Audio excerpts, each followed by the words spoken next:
The night we faced the screamer. It all started with what seemed like a dumb, thrilling idea. There were four of us, me, Jake, Sarah, and Emily, each with our own reasons for wanting to check out the screamer. Jake was the daredevil of the group, always looking for the next adrenaline rush. Sarah, on the other hand, was the curious one, always intrigued by the unknown. Emily? She just didn't believe in any of the ghost stories surrounding the old roller coaster. And me? I guess I was just looking for a distraction, something to break the monotony of our small-town life.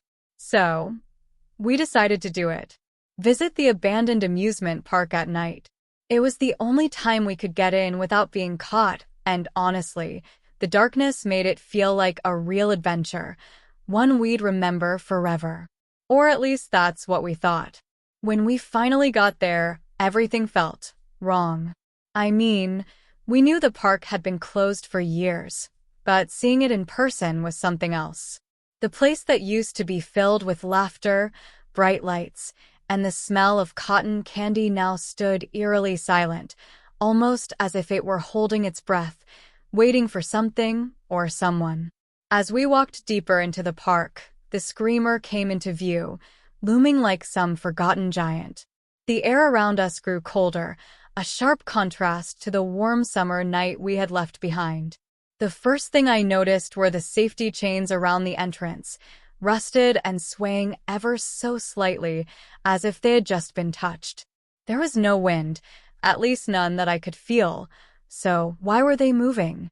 Emily laughed it off, said it was probably just old metal settling, but the rest of us exchanged uneasy glances. The closer we got, the thicker the fog became. It clung to the tracks, winding around the metal like it was trying to pull the whole thing down into the earth. I could feel the hairs on the back of my neck standing up, but I pushed the feeling aside. We had come this far. Turning back now would have just made me look like a coward. When we finally decided to climb onto the roller coaster, everything seemed to go quiet. It was like the night itself was holding its breath. The silence was almost worse than the creaking chains. I could hear my own heartbeat in my ears, loud and fast, as if it knew something I didn't. Then it started. First, it was just a faint sound, like someone was screaming from far away. At first, I thought it was just my imagination, but then Jake turned to me, his face pale, and asked if I heard it too. I nodded, feeling a chill run down my spine. As we moved along the platform, the whispers began. Low, garbled voices that seemed to be coming from everywhere and nowhere at once. I couldn't make out what they were saying, but the tone was unmistakably menacing. And then, out of the corner of my eye, I saw it, a shadow, moving swiftly across the tracks. At first, I thought it was just a trick of the light, or maybe the fog playing games with my mind. But then Emily gasped, pointing towards the figure. It was there, no mistaking it now. A ghostly figure, pale and transparent, gliding silently through the air. It passed right through the metal beams of the roller coaster, disappearing into the fog as quickly as it had appeared. None of us spoke. We just stood there, frozen, as the reality of what we were seeing sunk in. We weren't alone. The horrific discovery and the struggle for survival. I wish we'd turned back then, but we didn't. Instead, we pressed on, driven by some mix of fear and stubbornness that I still can't fully explain. It was Jake who first suggested that we try to figure out what had really happened on the screamer all those years ago. Sarah pulled out an old, tattered diary she'd found in the library, something she hadn't mentioned until that moment.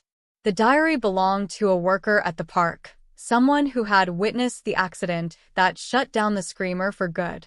As Sarah began to read, the night seemed to grow darker and the air around us thickened, like it was pressing down on us. According to the diary, the accident wasn't just a freak malfunction. The worker described hearing strange noises in the days leading up to it, whispers, like the ones we were hearing now, and sightings of shadowy figures near the tracks. On the day of the accident, the roller coaster had started moving on its own, just like it did with us, and the people on board, they never had a chance. The screams, the ones we'd heard earlier, weren't just echoes from the past, they were real, trapped in some kind of horrific loop, reliving their final moments over and over again. Sarah's voice trembled as she read the last entry. It was an account from a survivor, someone who had managed to escape the ride before it plummeted off the tracks. The survivor claimed that the spirits of those who died were still there, bound to the screamer, seeking vengeance or perhaps just someone to join them in their eternal torment. Before Sarah could finish, the night was shattered by a deafening screech of metal. The roller coaster, as if in response to our discovery, began to move. No one was controlling it, but the cars jerked forward, rattling on the rusty tracks. "Run!" Jake shouted, but it was too late. The cars came to life, pulling us into their nightmarish grip. We barely had time to scramble into the seats before the screamer took off, racing up the first incline with a speed that defied the state of its disrepair. The ride should have been exhilarating, but all I felt was dread. The wind howled in our ears, but beneath it, I could hear them, those same voices, growing louder, closer. As we rounded the first bend, I saw them, ghostly figures in the seats beside us, their faces twisted in pain and terror. Some were reaching out, their hands passing through the air as if trying to grab hold of us. Everywhere I looked, there were more of them, on the platforms, hovering above the tracks, their hollow eyes fixed on us. Emily was crying, and I could feel the panic rising in my throat. Jake was shouting something, but his words were lost in the chaos. I saw one of the spirits reach for Sarah, its fingers brushing against her arm, and she screamed, a sound of pure, raw terror. The roller coaster was out of control, speeding faster and faster, as if it were determined to hurl us into oblivion. I knew then that we had to get off before it was too late, but the ride was relentless, every turn, every drop pushing us closer to the brink. Then, we saw it, the final stretch of track, the place where the original accident had happened. It was twisted, broken, leading to nowhere but a sheer drop into darkness. If we didn't jump now, we were done for. "Now!" I yelled, and without thinking, we all tried to scramble out of the moving cars. Jake managed to leap to the platform, pulling Emily with him. I grabbed Sarah's hand, dragging her out just as the car flew past the edge. But something was wrong. The spirits were still there, clinging to us, trying to pull us back. I felt a cold, deathly grip around my ankle, and for a terrifying moment, I thought I wouldn't make it. Then, with a final, desperate effort, I kicked free, collapsing onto the wooden platform as the screamer plunged into the void. We lay there, gasping, trembling, as the sounds of the roller coaster faded into the night. For a long time, none of us moved. The spirits were gone, but the memory of their touch lingered, cold and suffocating. When we finally found the strength to leave, we knew we'd never talk about this night again. But as we walked away from the screamer, I couldn't shake the feeling that something had been left behind, or worse, that we hadn't escaped at all. Maybe we never would.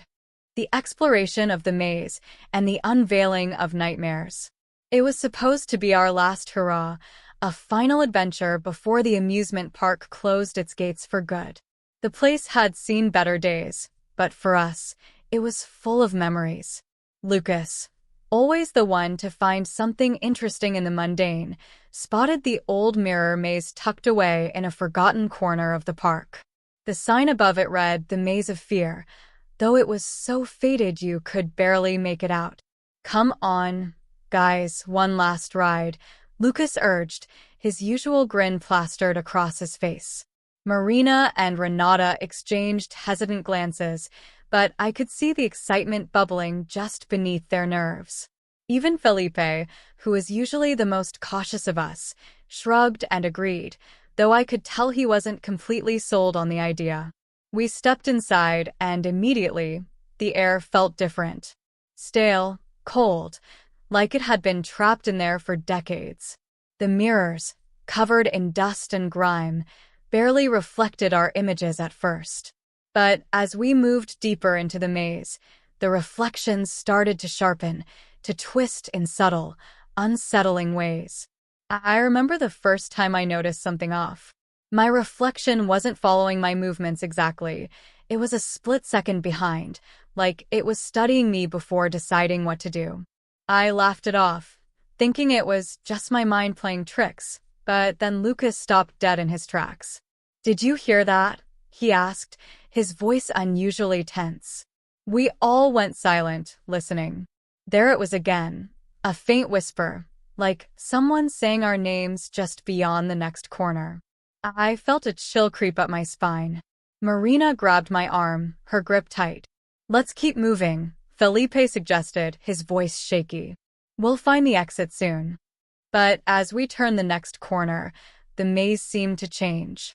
The mirrors no longer reflected the corridors ahead. They showed something else. Felipe's face went pale as he stared into a mirror that now displayed a grotesque clown, its painted grin wide and sinister, slowly inching closer.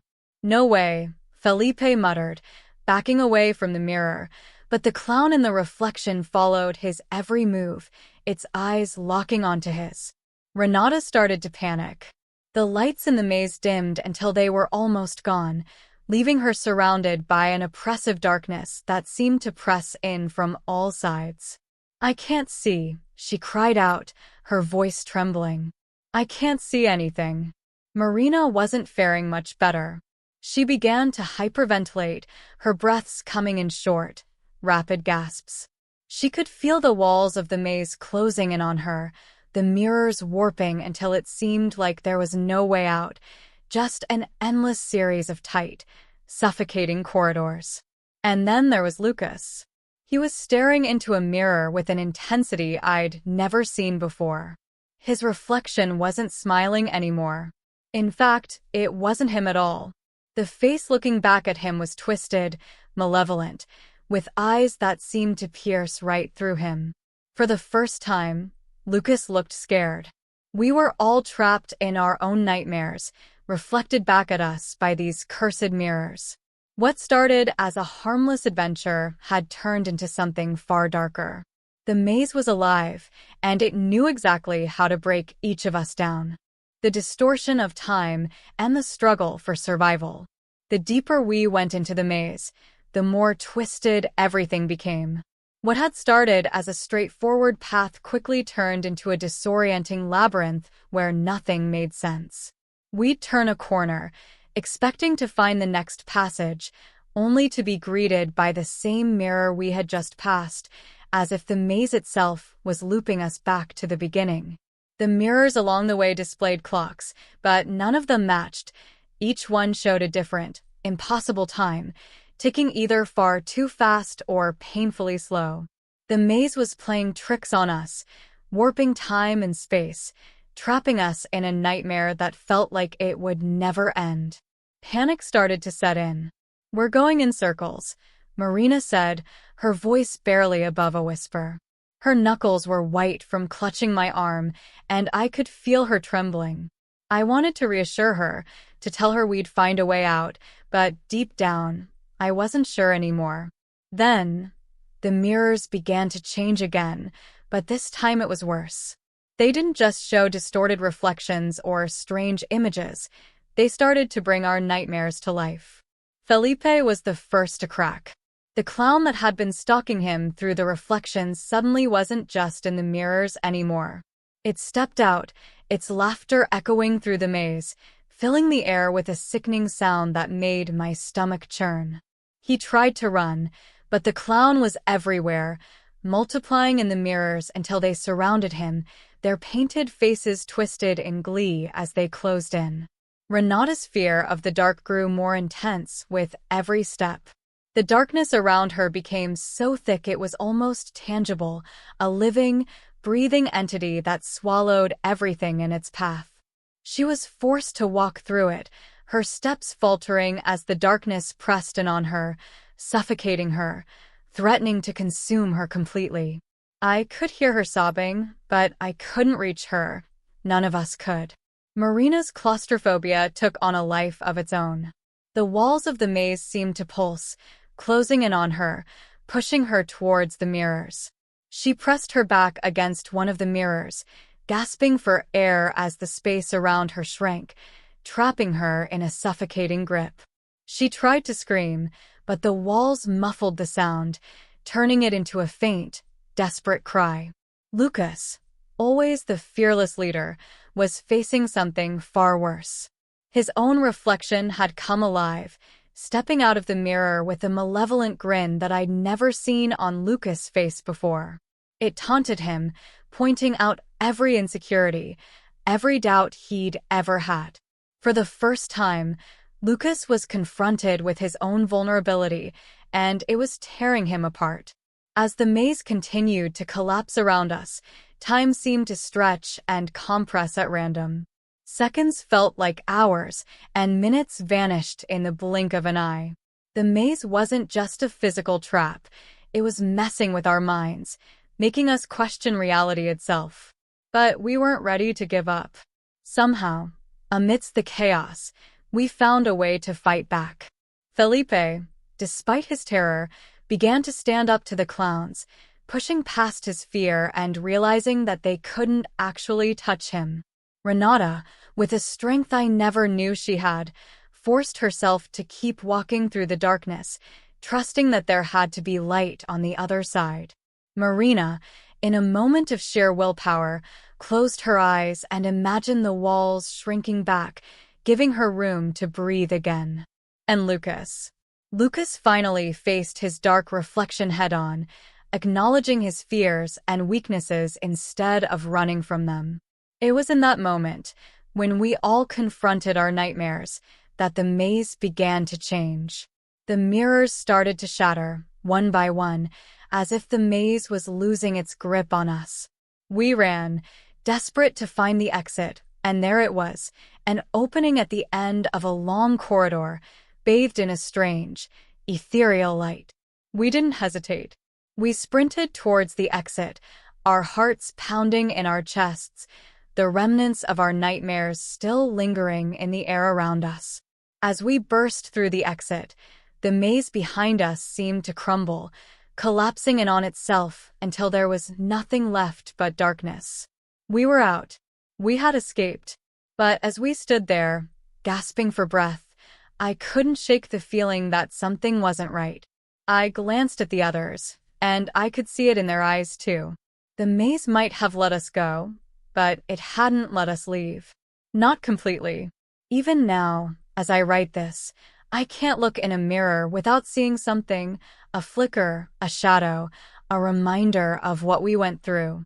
The maze left its mark on us, and I don't think it's ever going to fade. The haunted attraction and the first signs of trouble. It was the grand reopening of the old amusement park, and everyone in town was buzzing with excitement. After years of being closed and left to decay, the park was finally back, brimming with promise and nostalgia.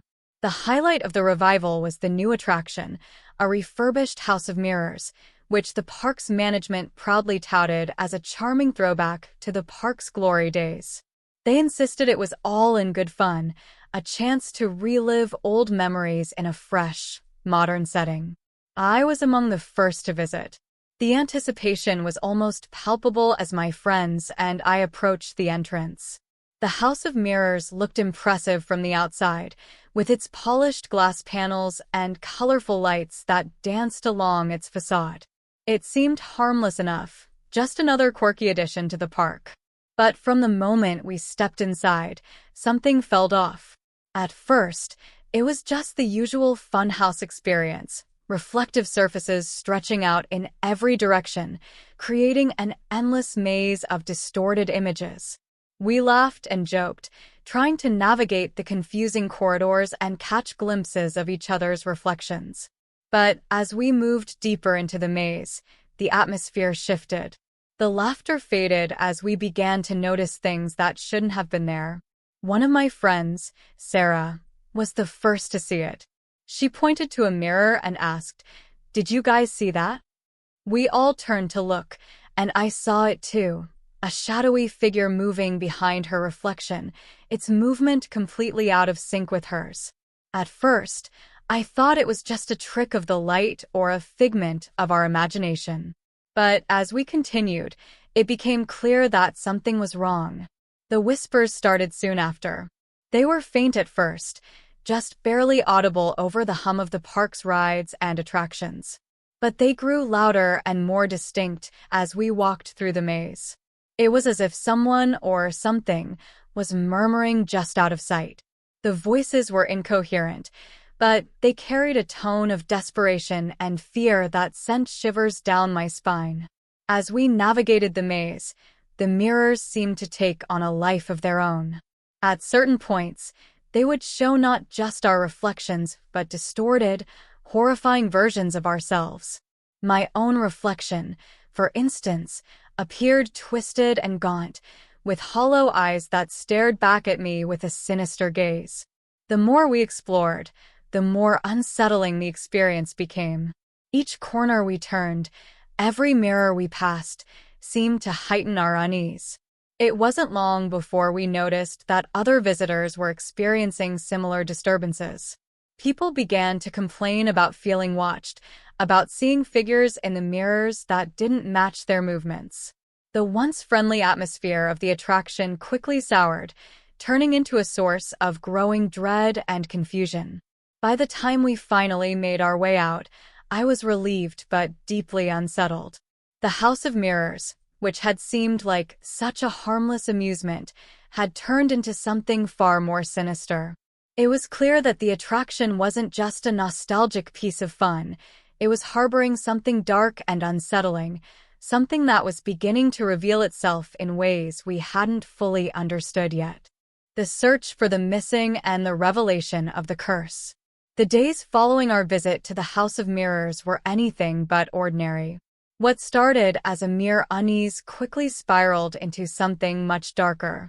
Reports began to surface about people vanishing without a trace after entering the attraction. At first, it was just one or two missing persons, people who had wandered in for a bit of fun and never came out. But soon, the numbers grew, and the atmosphere around the park changed dramatically. Rumors spread like wildfire.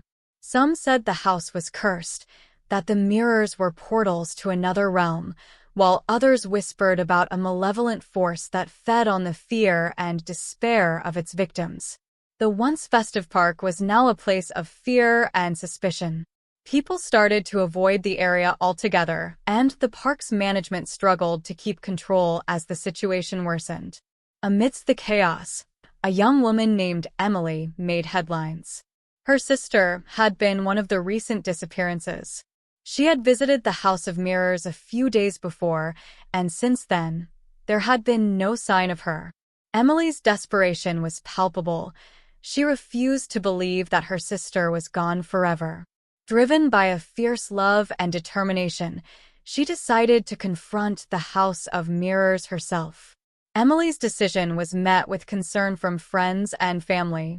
They begged her not to go, fearing for her safety. But Emily was resolute.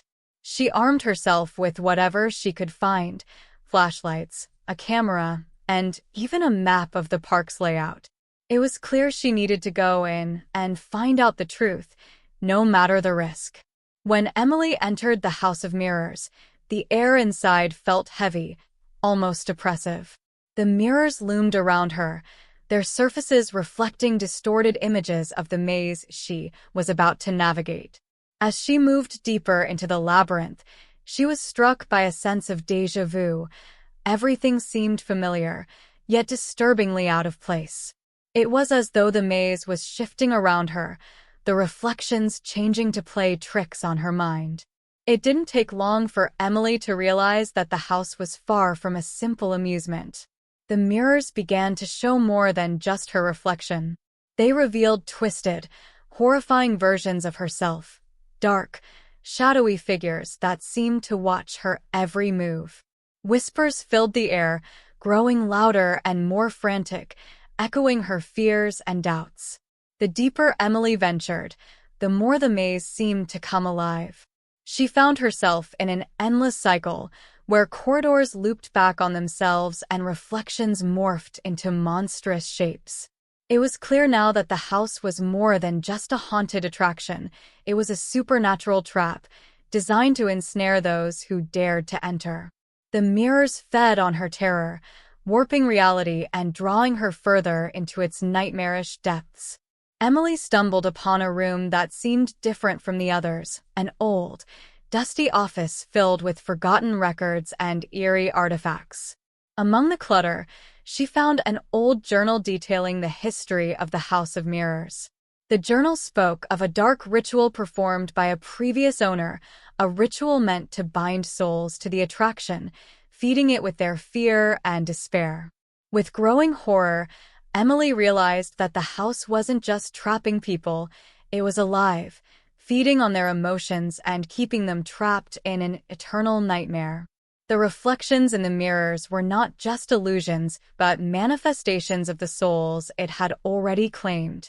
Her sister's face appeared in one of the mirrors, twisted in terror, pleading for help. Determined to save her sister and escape the nightmare, Emily had to confront her own fears.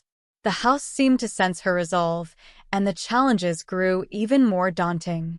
She faced her deepest anxieties, pushing through the overwhelming darkness, and fought against the nightmarish creatures that emerged from the mirrors. In a desperate bid to break the curse, Emily confronted the heart of the maze, where the energy of the house was the strongest. With all her strength, she attempted to destroy the mirrors and disrupt the supernatural force that bound them. It was a struggle against both the physical and psychological horrors that the house unleashed. When Emily finally emerged from the maze, she was battered and exhausted, but alive. She had managed to break free from the grip of the House of Mirrors, but the trauma and fear would stay with her forever. The park closed down once more, but the curse of the house remained, a chilling reminder that some attractions are more than just fun and games. Even now, as she looks in ordinary mirrors, Emily feels a lingering presence, a reflection that hints at the horrors she faced and the souls still trapped within.